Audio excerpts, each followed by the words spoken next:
the region and the world. Compiled in the Newstalk Radio Newsroom and powered by DemeraraWaves.com.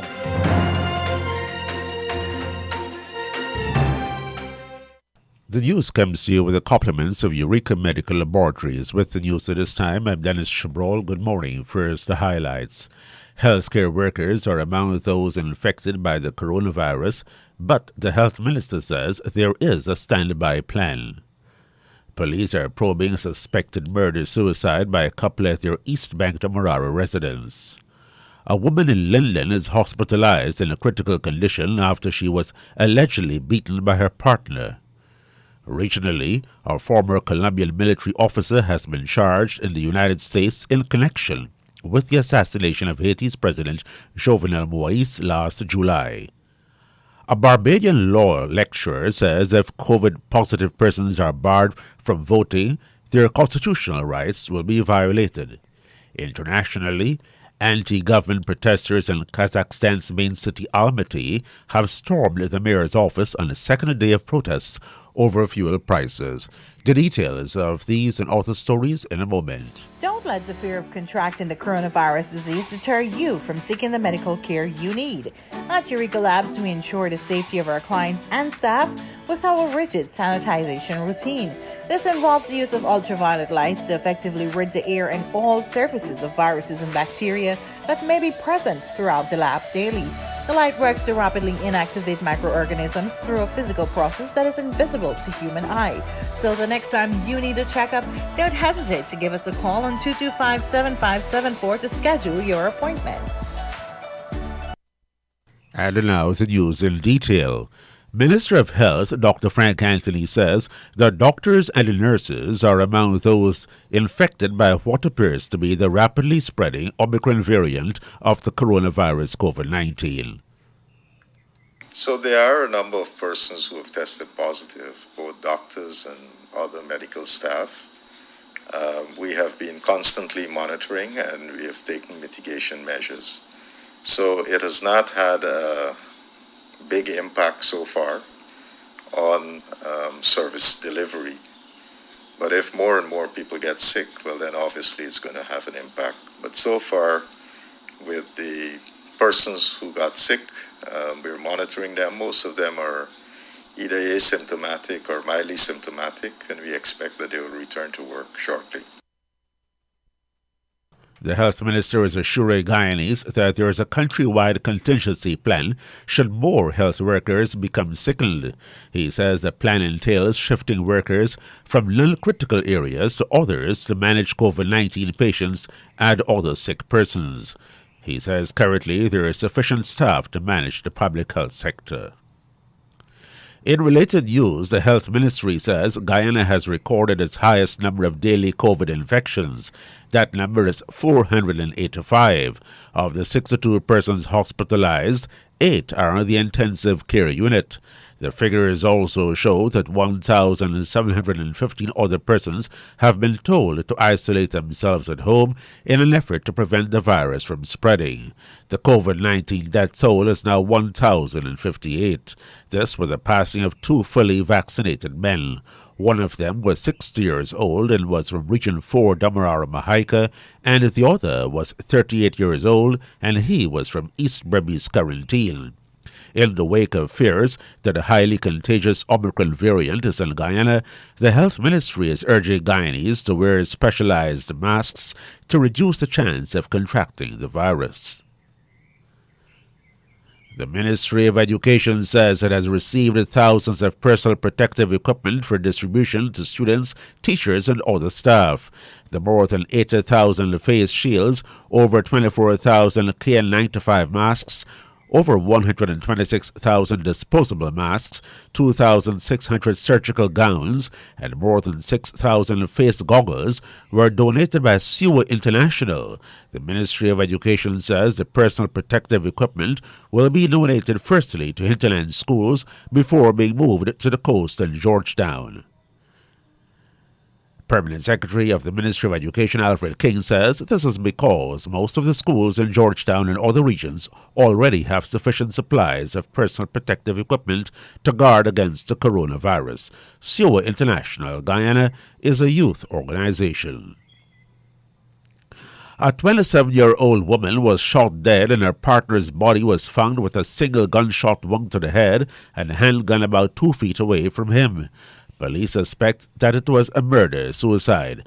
Guyana Police Force investigators say the bodies of Elizabeth Das and Nicholas Lawachi were found in the bedroom of their residence at Lot 1-2 Sarah Johanna, East Bank, Demerara. According to police, there was no sign of damage or forced entry seen in the building they lived in. Neighbors said the couple was last seen alive on January 1 at about 10 a.m. Homicide detectives were informed by Lawachi's uncle that he went to check on him on Tuesday, January 4 at about 7:30 a.m. after several attempts to reach him by phone proved futile. The uncle also told police that on arrival he saw a male in the backyard who was known to the family and he observed that the door was partly open. Police said Das's body had what appeared to be suspected gunshot injuries, one above her right eye and another to her abdomen. Laochi's body was found with what appeared to be a single gunshot wound just above his left ear and another to his right side temple, which is suspected to be the point of entry-exit. A man is in custody for allegedly attempting to murder his reputed wife by lashing her head several times with a piece of wood. Police say 31-year-old Simone Edwards has since been admitted to the Linden Hospital complex in a critical condition as her skull is fractured. The incident occurred at about 5 o'clock yesterday afternoon at Block 22 West Linden. Edwards' 14-year-old son told the police that after hearing screams, he looked out and saw the man standing over his mother and lashing at the back of her head with a piece of wood. The boy reportedly says that when he returned with a cutlass, the man threw a long wood at him and fled. Investigators say the couple has had a history of domestic disputes over the past 6 years that they have been together. The woman's uncle and a nephew were alerted and they went behind the suspect along with other public-spirited citizens. According to the police force, he was caught and assaulted before he was handed over to law enforcement agents. He has been admitted to a hospital and is under police guard. 2 gold miners were stabbed to death and 2 others were injured following a drinking spree at Lasano Landing, Northwest District. 11 days after the incident, police on Tuesday reported about the incident and said they were looking for 2 prime suspects. Those killed are 29-year-old Sharon Goddett of Dredge Creek, Upper Pomeroon River, and a 21-year-old Sean Franz of Akawini Creek, Pomeroon. The injured have been identified as Hosea Sanley and Devor Stall, called Jobu. Mr. Stall was air-dashed to the Georgetown Public Hospital, where he remains a patient. Police identified the suspects in the incident that occurred on Christmas Eve as Kirtland Damon, called Carto or Bullet, and Thomas Kite, called Taco. No one has been arrested. Police say they have since buried the bodies and marked the location and direction of the grave so that the bodies could be exhumed at a later date. We turn now to news from the Caribbean. A former Colombian military officer has been charged in the United States in connection with the assassination of Haiti's President Jovenel Moïse last July. The U.S. Justice Department says that 43-year-old Mario Antonio Palacios is accused of having participated in a plot to kidnap or kill the Haitian president. He appeared at the Miami court on Tuesday to hear the charges against him. Mr. Moïse was shot dead on July 7 by gunmen who stormed his residence. While several arrests have been made in Haiti in connection with the killing, Mr. Palacios is the first suspect to face charges. Mr. Palacios was recently arrested during a stopover in Panama after being deported to Colombia from Jamaica. He agreed to travel to the U.S., which has issued an Interpol red notice requesting his arrest. He is now in custody in the United States, and if convicted of the charges, he faces a maximum sentence of life imprisonment. In a statement on Tuesday, the U.S. Justice Department said a complaint was filed in the state of Florida accusing Mr. Palacios, along with a group of about 20 other Colombian nationals and dual Haitian American citizens, of conspiracy to commit murder or kidnapping. A University of the West Indies lecturer in law says the constitutional rights of COVID-positive Barbadians may be violated if they are prevented from voting.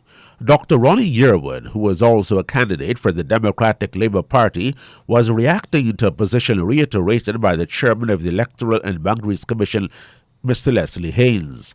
Mr. Haynes has said anyone who is COVID positive should not be allowed to vote. Mr. Yearwood told Barbados Today that everyone must be allowed to vote on January 19.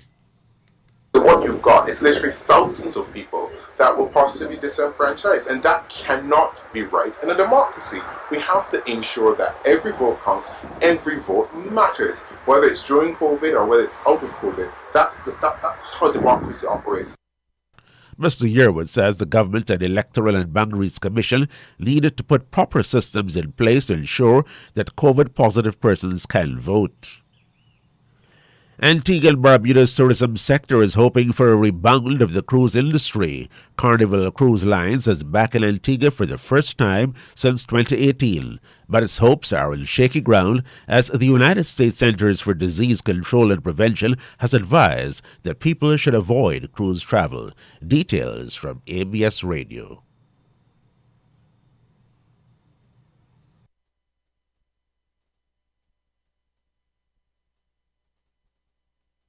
We seem to be encountering technical difficulties with that report from ABS Radio. We move on out to the Bahamas.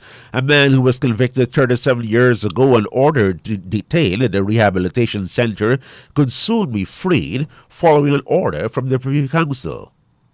Here's that report from Our News Bahamas. A man who was convicted of rape and housebreaking in 1984 and ordered detained at Sandilands Rehabilitation Center until discharged by the Governor General is getting a second chance at freedom following a Privy Council order.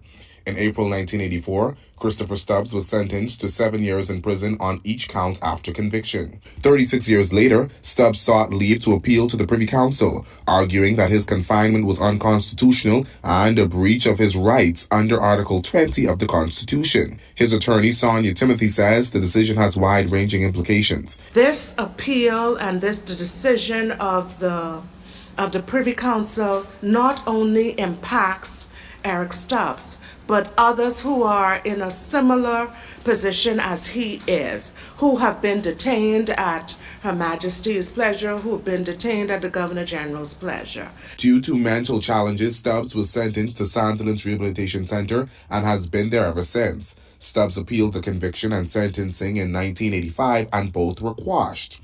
In June 2021, the Court of Appeal dismissed Stubbs' application, ruling that it was woefully out of time and a more effective remedy may be to write the Governor General and make a case for discharge. On December 15, 2021, the Privy Council allowed the appeal and ordered the matter be remitted to the Supreme Court and the decision of the appellant's potential release from detention be considered no later than 3 months from the order. I trust that that Parliament will act expeditiously in amending the Section 192, subsection 1 of the Criminal Procedure Code,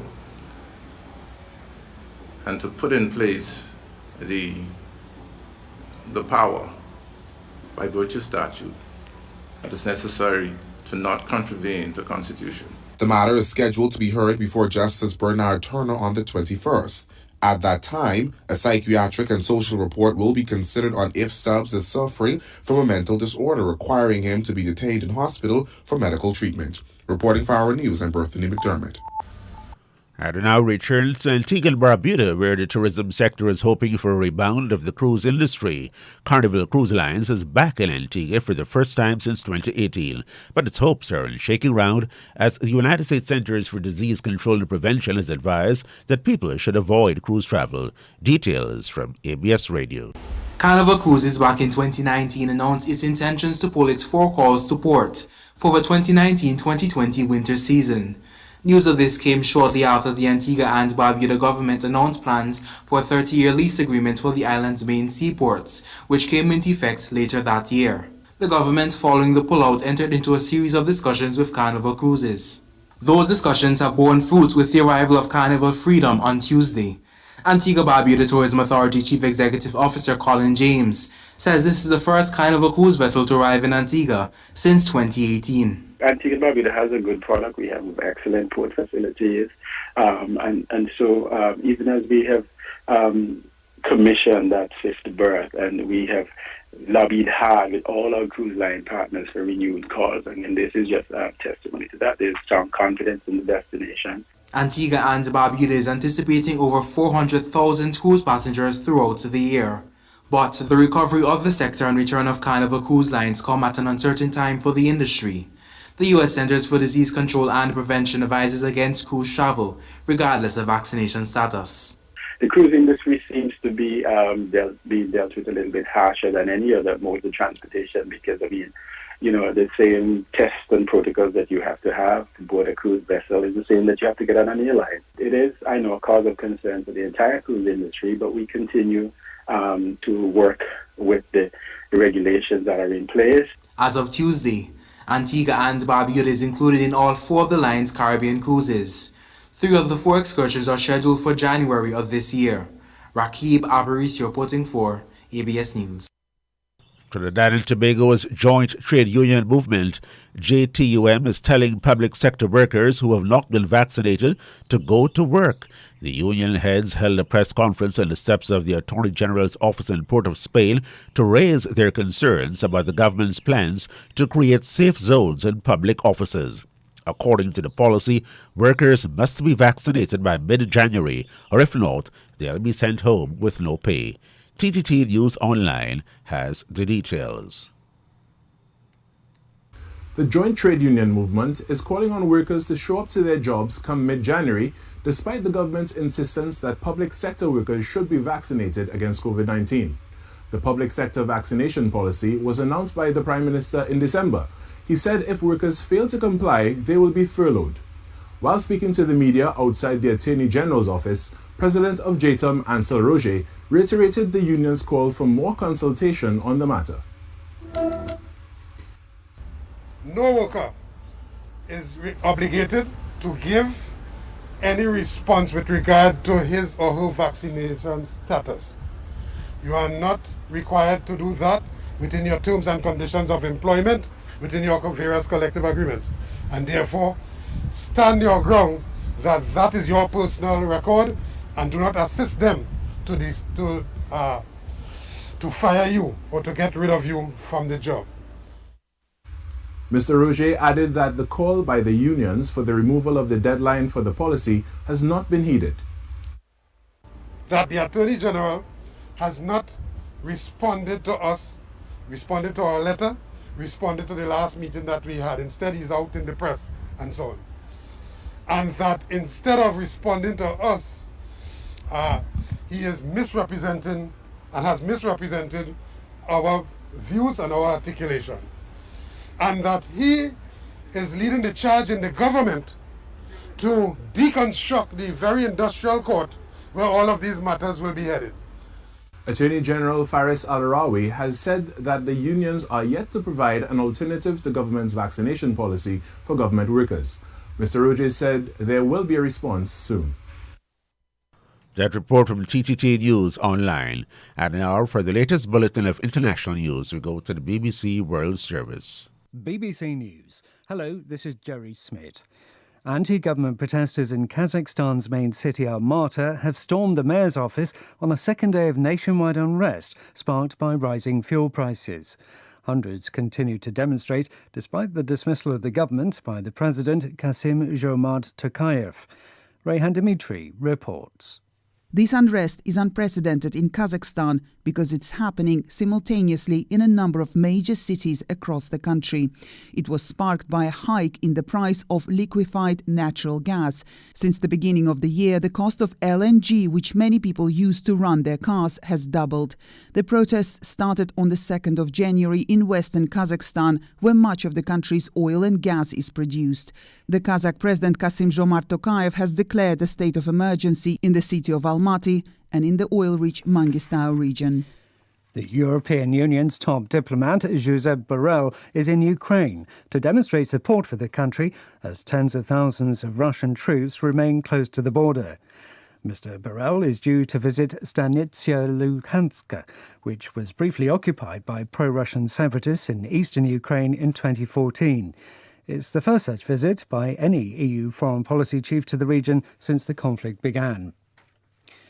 Hong Kong has announced a series of strict new rules to combat COVID, including a ban on flights from 8 countries, among them the United States and Britain.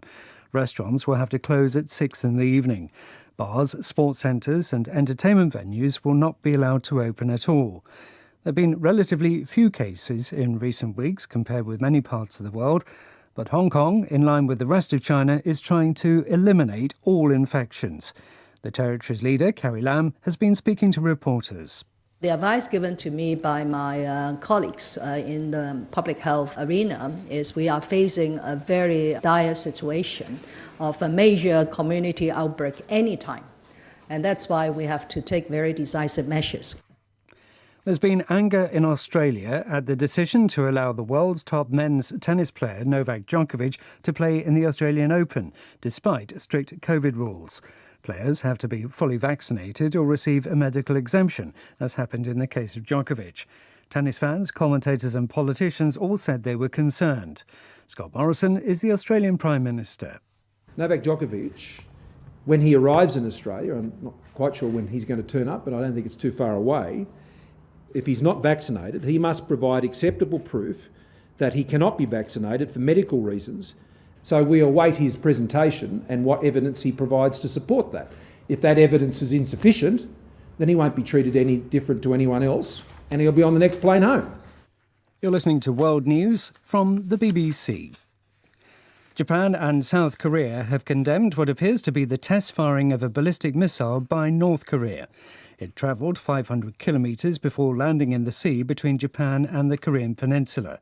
It's the first such launch by North Korea since October. The UN Security Council has banned the country from testing ballistic missiles. Security guards at a prison in southwest Nigeria have shot dead 2 inmates during what officials said was an attempted jailbreak. 2 other prisoners were wounded at the facility in Osun State. In the past 2 years, there have been more than a dozen jailbreaks in Nigeria. The Pakistani Prime Minister Imran Khan has defended his PTI party after a long-awaited report from the Election Commission accused it of receiving illegal funding. The report alleged that the party was given money by foreign nationals and companies under reported funds and concealed dozens of its bank accounts. Imran Khan called for similar scrutiny of the opposition. A British robot submarine is leaving for Antarctica to help an international research team study future sea level rises.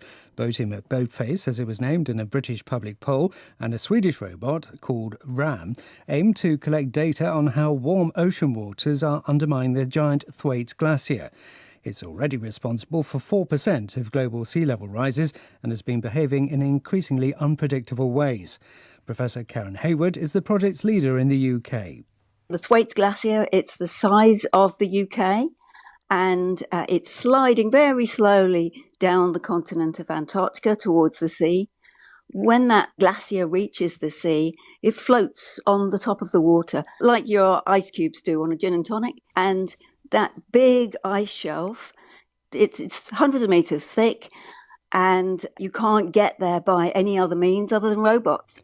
And that's the BBC News. That's the news to the moment.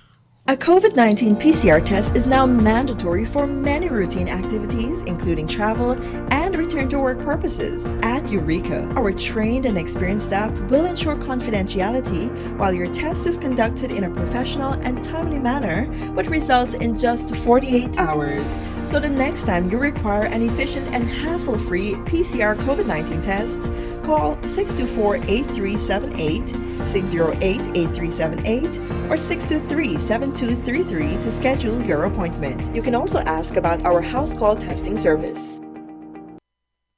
Now to end the news, a recap of the highlights.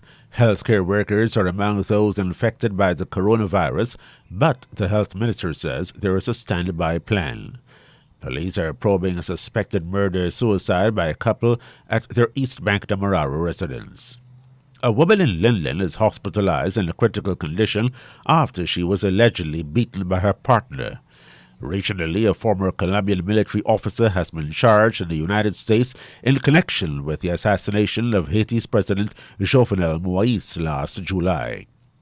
A Barbadian law lecturer says if COVID-19 positive persons are barred from voting, their constitutional rights will be violated. And internationally, anti-government protesters in Kazakhstan's main city Almaty have stormed the mayor's office on the second day of protests over fuel prices. The news came to you with the compliments of Eureka Medical Laboratories.